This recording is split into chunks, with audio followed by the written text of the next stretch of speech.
This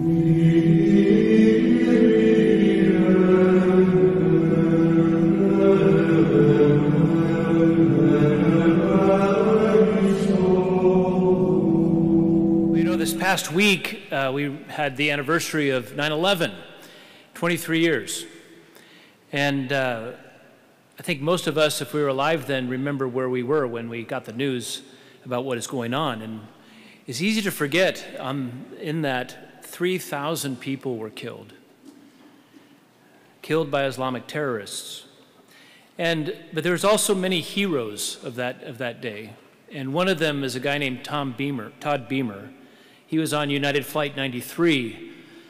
And a few years ago, on the 20th anniversary of 9/11, the Wall Street Journal had an article about him, and the subtitle of this article I thought was really important. It said about him, his heroism on 9/11 drew from a lifetime of faith and character. That his heroism on 9/11 drew from a lifetime of faith and character. And hopefully you know the story a little bit. He was a 32-year-old husband and father of two. He was a software salesman for Oracle. The plane had been hijacked. The passengers were crammed in the back of the plane, able to make phone calls as they got word about the attack on the World Trade Center. They discovered that their hijacked plane was going to be used in a similar way in Washington, D.C., most likely the U.S. Capitol or the White House. And Beamer, in all of this, he remained calm, poised under that intense pressure. His call to the airphone operator, Lisa Jefferson, became the fullest account of what took place in the air on that day. They talked for 14 minutes. And in that, Todd was giving the direction of the plane, the hijacker's behavior, eventually the passenger's decision to do something about it. Now, Todd he's a strong Christian, and his faith was a primary motivator of his actions in that moment, and his wife recounts that their life together was founded on faith during their time at Wheaton College, raising children and teaching Sunday school at their Princeton Alliance Church in New Jersey. And before ending his call with Miss Jefferson, Beamer asked, would you do one last thing for me? And she answered, what is it? And he said, would you pray with me?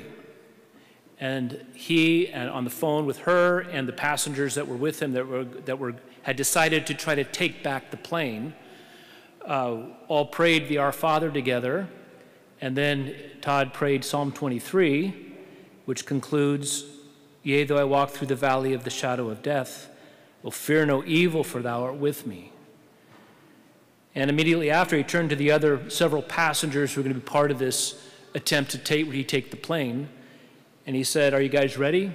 Okay, let's roll," which is the same line that he always used with his family when they were going out on an outing. And so the hijackers pitched the plane back and forth sharply in a failed attempt to shake their attackers off their feet. And in the cockpit recording, you can hear the shouts, the slams, the shattering plates, the howls, reveals that the terrorists chose to crash the plane in an empty field in Pennsylvania only after 6 minutes of the passengers' attempted assault on the cockpit to retake the plane. They all died, and their actions saved untold lives on the ground. You know, on a very dark day in the face of tremendous evil, their heroism, selflessness, and willingness to sacrifice their lives to save others was a real source of light and hope on that terrible day. And in the face of their heroism, I think it's important for us to ask ourselves, what would I have done in that situation? What would I have done? Would I be willing to sacrifice myself? Would I have the courage to confront that terrible evil, even if it meant to sacrifice my life for others, for people I've never met? His heroism at 9/11 drew from a lifetime of faith and character. Because this is the thing, is like we human beings, we usually don't just decide at the end of life to be heroic, generous, and sacrificial. Right? When the supreme moment of Christian witness comes, It will most likely be the natural conclusion, the culmination and consummation of how we have lived our lives up to that moment. The small choices that we've made each day. Because under pressure, we can usually rely only on what? Habit. Our habits. Right? Any elite athlete or musician knows this. That's why we practice. Because when the pressure's on, we rely on our habits. Our choices and actions that have been repeated over and over again that become part of who we are. It becomes part of our personality, part of our character. Right? You think of St. Maximilian Kolbe, right, with that heroic decision at Auschwitz to take the place of another prisoner and die for him. That was the culmination of a whole life being lived in sacrificial love. And so when that moment came, he was ready. Or you think even in our own parish, our own hero of Ricky Best, right, who's not that, several years ago when he had his heroic moment. Today, Jesus explains to his apostles what exactly it means that he is the Christ, that he must suffer greatly and be rejected and killed. And it's not just things aren't looking good or that, things probably won't go well in Jerusalem, but rather by the very fact that he is God the Son, that he is love itself, that he is the second person of the Trinity, that he is the Christ, that he is the Messiah, the one sent into the world to destroy the power of Satan and the reign of sin and death and to break our captivity in sin and death, that the world, which is under Satan's dominion, will reject him. And he will give his life in suffering and sacrifice for you and me, for the salvation of the world. And this is the thing that Jesus is pointing us towards today. Because of sin, real love and the gift of salvation will always involve suffering and sacrifice. And so Jesus tells his disciples, he says, whoever wishes to come after me must deny himself, take up his cross, and follow me. For whoever wishes to save his life will lose it. But whoever loses his life for my sake and that of the gospel will save it. What is he inviting us to? He's inviting us to become like him. Right? That's why he made us and why he is remaking us to be like him. And it's important to recognize that it's not deny yourself, take up your cross, and be miserable, or just keep sacrificing and giving until you're all used up and taken advantage of. No, what is he, at the heart of his command is follow me. At the heart of our Lord's standard for discipleship is that we follow him.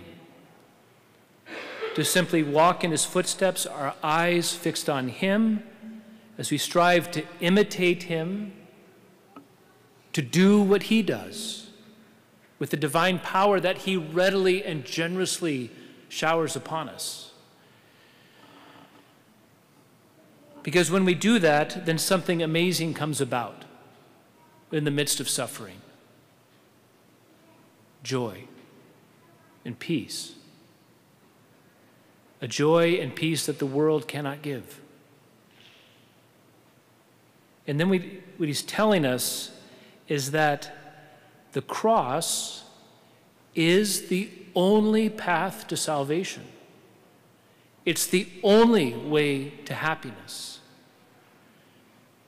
Now, Pope Benedict XVI said a lot of very, very wise things. And in today's Magnificat, there's a passage and there's a line in there that, again, he just gets to the heart of the matter so well. So listen to this. Listen to this with your own heart. He says, it's when we attempt to avoid suffering by withdrawing from anything that might involve hurt, when we try to spare ourselves the effort and pain of pursuing truth, love, and goodness, that we drift into a life of emptiness.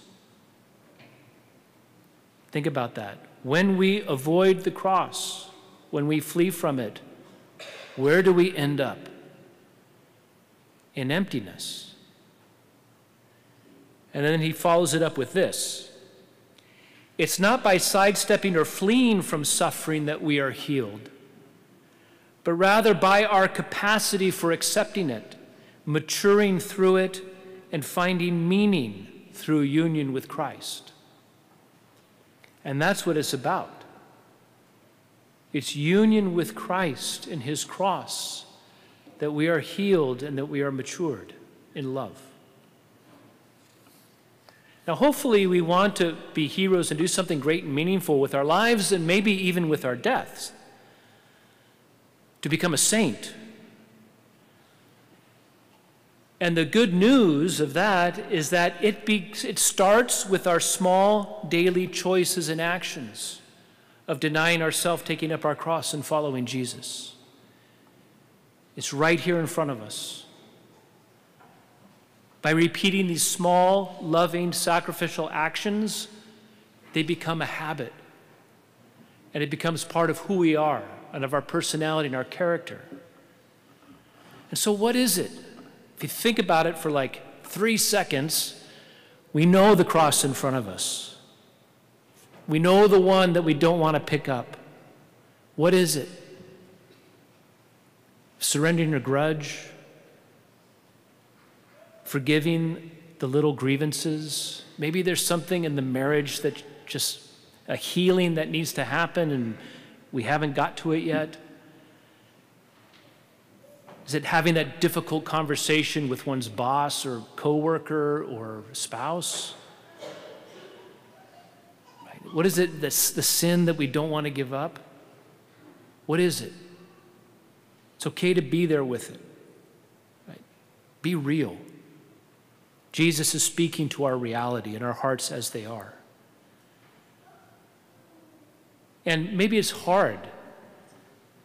And maybe the first step is simply to show the Lord my incapacity for this cross and my deep down perhaps unwillingness with it. Just start there. Just show him. Right? He doesn't want us to fake it. He wants our hearts honest and authentic and real. And then it's these small sacrifices, the little things that we do each day to deny ourselves out of love for the Lord and for others, the hidden ways in which we set aside our plans, our wants, our wishes for the needs of others, are the way that we are training and preparing for the heroic moments of life. And one of the things that is important to remember is that we do this together. That the Lord doesn't expect us to do this on our own. And so this is one of the reasons why I think Alpha this fall is we are ready for this. We need this. And I want to invite all of you to be a part of it. It's going to be amazing. We do this together. And so as we remember that tragedy and heroism of 9/11, 23 years later, the passengers and crew of Flight 93, the first responders, police officers, the firefighters of New York City, our military men and women who have served, sacrificed, and died to keep us safe since then. We should be inspired now. Encourage one another to take up those little opportunities that Jesus gives us many times a day to deny ourselves, take up our cross, and follow him. Todd Beamer, St. Maximilian Kolbe, show us that small actions, they prepare us for the heroic moments of holiness. This is what the Lord is inviting us to deny ourselves, take up our cross, and follow him, and to walk the adventure of his love.